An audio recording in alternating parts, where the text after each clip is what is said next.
Kapal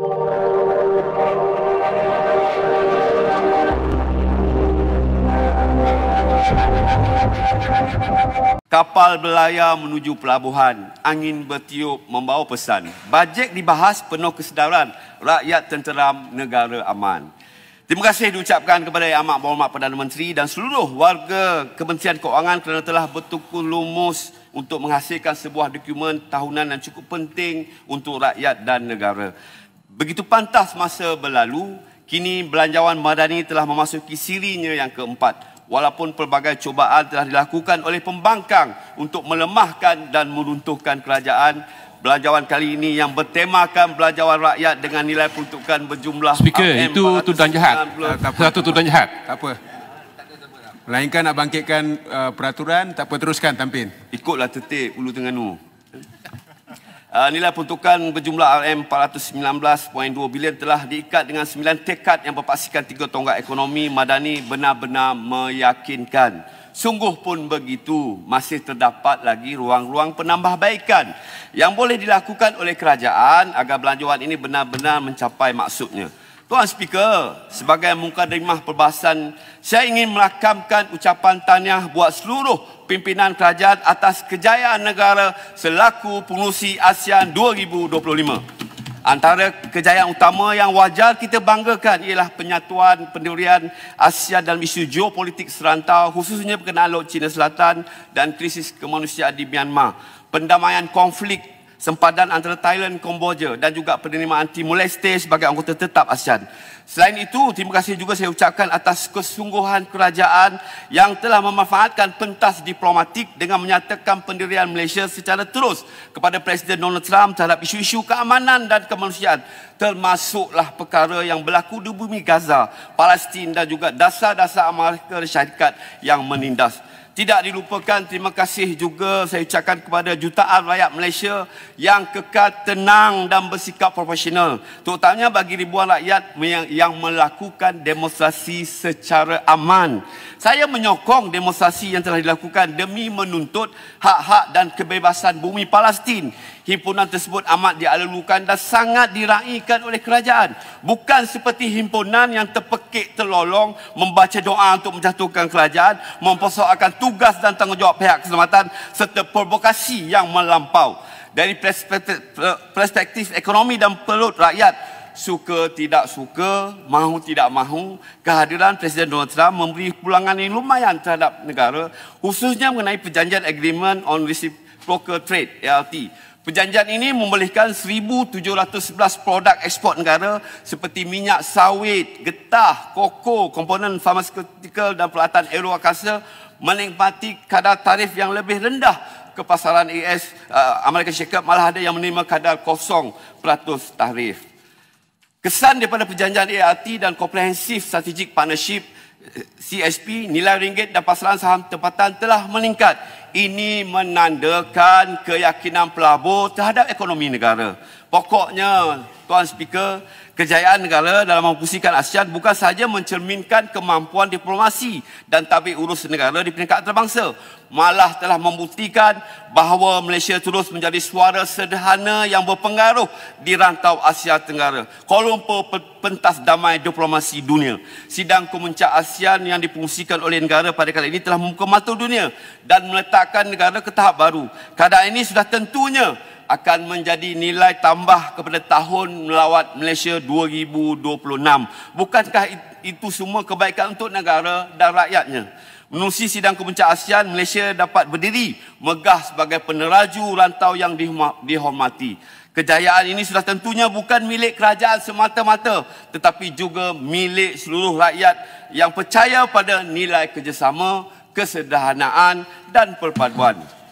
Berbalik kepada topik perbahasan Tuan Speaker, terlebih dahulu saya ingin berterima kasih kepada kerajaan kerana telah memberi keutamaan kepada masyarakat di Tampin menerusi belanjawan 2026 dengan menyegerakan projek rancangan tempatan banjir RTB Sungai Gemencih serta membina dan menaik taraf pusat latihan artileri Kem Syed Surajuddin Gemas. Selain itu, terima kasih diucapkan kepada kerajaan kerana memberi peruntukan yang cukup bermakna buat Negeri Sembilan menerusi belanjawan kali ini. Tahniah diucapkan kepada Yang Amat Berhormat Menteri Besar Negeri Sembilan dan Yang Berhormat Jelebu Esko Kenan Kerajaan Sembilan kerana terus meningkatkan prestasi dan pencapaian negeri serta perpaduan di kalangan rakyat di Negeri Sembilan. Negeri Sembilan cerminan kerajaan negeri madani yang cemerlang. Seterusnya, Tuan Speaker, selaku orang kampung, saya mendukung penuh idea persuntukan semula subsidi yang telah lama diperkatakan sejak 26 tahun lalu dan saya juga yakin bahawa semua pimpinan kerajaan terdahulu turut bersetuju serta memperakui kepentingannya. Memandangkan langkah tersebut tidak popular, maka pelaksanaannya juga telah tertangguh. Akibatnya kerajaan terpaksa menanggung beban perlembagaan yang besar. Hal ini termasuklah pemberian bantuan subsidi kepada mereka yang tidak sepatutnya. Justru itu saya fikir penghargaan yang sewajarnya patut diberikan kepada pimpinan kerajaan hari ini yang mempunyai tekad politik untuk merealisasikan dengan penjimbatan dana sebanyak 15.5 bilion setahun. Tidak seperti pentadbiran yang lalu yang mempunyai cita-cita dan hasrat yang sama tetapi tidak berkemampuan untuk melaksanakan dan berhenti begitu saja. Bagi mengelakkan sebarang kekeliruan dan spekulasi jahat, saya mohon kerajaan memaklumkan di dalam Dewan Yang Mulia ini mengenai ke mana dan di mana dana hasil penjimatan tersebut dibelanjakan secara spesifik. Perkara ini cukup penting untuk dilakukan supaya tidak timbul isu syak wasangka dan tuduhan jahat bahawa kerajaan telah mengambil 15.5 bilion setahun daripada poket rakyat tetapi tidak dikembalikan semula kepada mereka yang berhak. Seterusnya, Tuan Speaker, kita sedia maklum bahawa penggunaan bahan api diesel di Sabah Sarawak dan Labuan cukup meluas serta menyeluruh penggunaannya disebabkan faktor geografi. Oleh kerana itu, sejak penyasaran subsidi diesel disanakan bermula 10 Jun 2024 yang lalu, rakyat di ketiga-tiga wilayah berkenaan terus menikmati harga runcit diesel pada harga RM2.15 seliter tanpa mengira latar belakang pendapatan, status kerakyatan dan juga tanpa had. Hal ini bermakna persoalan semula subsidi masih belum mencapai seperti mana yang diharapkan dan ruang kecerdasan serta penyelenggaraan subsidi diesel masih lagi wujud dan berluasa di sana dengan melibatkan jumlah subsidi yang mencecah 3.6 bilion setahun. Lebih membimbangkan, modus friendly kegiatan penyelenggaraan diesel di sana juga amat keterlaluan. Mereka yang tidak bertanggungjawab itu bukan sahaja menggunakan kenderaan darat tetapi juga melibatkan kapal-kapal di lautan. Justru itu, memandangkan sistem budi madani RON 95 telah berjalan dengan baik dan lancar di seluruh negara, saya mencadangkan supaya budi madani diesel individu juga turut menggunakan pakai konsep dalam sistem yang sama. Menerusi langkah ini, kaedah penyaluran bantuan tunai kepada setiap pemilik kenderaan diesel di seluruh Malaysia dapat ditambah baik dan penyiasatan subsidi diesel juga dapat dilakukan dengan lebih berkesan di Sabah dan Sarawak. Seterusnya, Tuan Speaker, bagi saya ini amat penting bagi saya di kawasan luar bandar dan yang ada Felda. Saya ingin menyentuh isu penting berkaitan Felda dan FGV yang memberi kesan langsung kepada para peneroka di tanah rancangan. Penantian para peneroka selama 13 tahun telah berakhir apabila FGV dengan rasminya telah dinyah senarai daripada Bursa Malaysia sejak bermula 28 Ogos lalu dan pengambil alihan oleh Felda telah menjadi titik perubahan yang signifikan buat para peneroka. Menerusi langkah ini, satu peluang besar telah terhidang seluas-luasnya untuk menstrukturkan semula FGV agar segala manfaat benar-benar sampai kepada peneroka. Namun perlu diingat, perubahan ini bakal membawa cabaran baru iaitu keterusan pemantauan prestasi, pengurusan modal dan pembayaran serta jaminan bahawa peneroka tidak sesekali tertinggal dalam perubahan ini. Sehubungan itu, saya ingin mencadangkan beberapa langkah yang perlu diambil oleh kerajaan dan Felda untuk memastikan kejayaan baru fasa baru ini. Pertama, audit bebas terhadap prestasi FGV sebelum dan selepas penyah senaraian perlu dibuat serta laporan kemajuan hendaklah dimaklumkan kepada peneroka. Kedua, memastikan peruntukan khusus diberikan kepada peneroka seperti akses kepada latihan dan modal kecil keusahawanan supaya peneroka tidak hanya bergantung kepada ladang sawit komersial. Contohnya seperti kawasan tanah rancangan di Tampin, inisiatif seperti ladang kecil moden, agro pelancongan dan penanaman alternatif boleh diperjekatkan. Ketiga dan yang terakhir, hendaklah memastikan jaminan pembahagian hasil yang adil bukan sekadar melalui dividen semata-mata tetapi juga melalui pembangunan infrastruktur, kampung, pendidikan, kesihatan dan kemudahan asas. Saya berharap agar perubahan ini benar-benar dapat memanfaatkan peneroka. Inilah masanya untuk FEDA kembali dengan tujuan asal penubuhannya, iaitu membangunkan tanah dan bangsa. Seterusnya, Tuan Speaker, masih lagi berkaitan kepentingan peneroka FEDA yang sudah 8 tahun lamanya mereka menanti, iaitu berkenaan pindaan Akta 530 yang telah diumumkan oleh kerajaan. Pindaan Akta 530 ini cukup penting dan amat bermakna buat peneroka. Saya mohon supaya kerajaan mempercepatkan pembentangan akta tersebut. Terdapat beberapa perkara penting yang saya fikir perlu diberikan perhatian oleh kerajaan agar objektif pindaannya benar-benar dapat memanfaatkan kepada peneroka. Pertama, kerajaan dan FEDA hendaklah menggariskan panduan pelaksanaan yang jelas mengenai syarat untuk membina rumah, golongan yang layak dan kaedah pembagian lot rumah. Pemantauan pembinaan rumah tambahan perlu dilakukan dengan sebaiknya supaya bukan hanya untuk pihak berkepentingan semata-mata tetapi juga untuk generasi peneroka yang memerlukan. Ketiga, perlu ada mekanisme pewarisan yang jelas agar tidak berlaku konflik antar generasi. Contohnya, jika anak peneroka memilih atas lot ibunya, adakah ibunya masih mempunyai hak penuh? Apakah hak waris selepas kematian peneroka asal?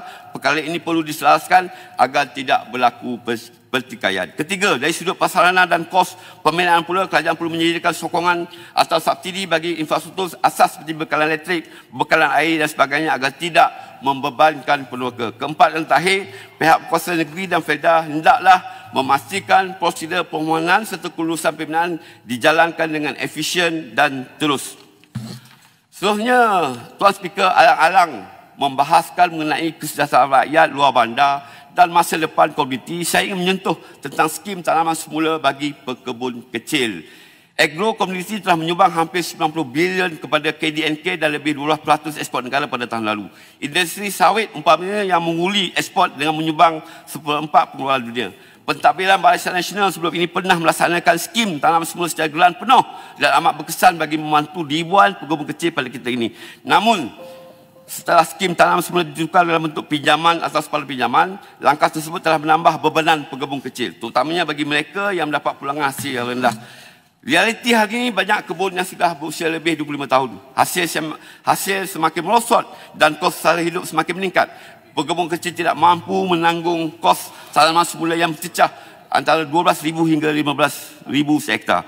Pelaksanaan semula skim tanaman semula secara geran penuh bukanlah pembaziran tetapi merupakan pelaburan jangka masa panjang yang akan memastikan peningkatan produktiviti, peningkatan pendapatan pekebun kecil dan pengurangan terhadap kebantungan kepada import bahan pertanian. Kita tidak boleh membiarkan nasib pekebun kecil terus terhimpit. Mereka bukan minta subsidi bulanan tetapi hanya mahu sedikit sokongan untuk mereka memulakan semula kehidupan dengan kebun yang produktif. Atas semangat belanjawan madani yang bertemakan belanjawan rakyat pada kali ini, saya memohon agar kerajaan meneliti cadangan ini untuk memastikan sektor komuniti kekal berdaya saing dan nasib rakyat luar bandar juga terus terbela.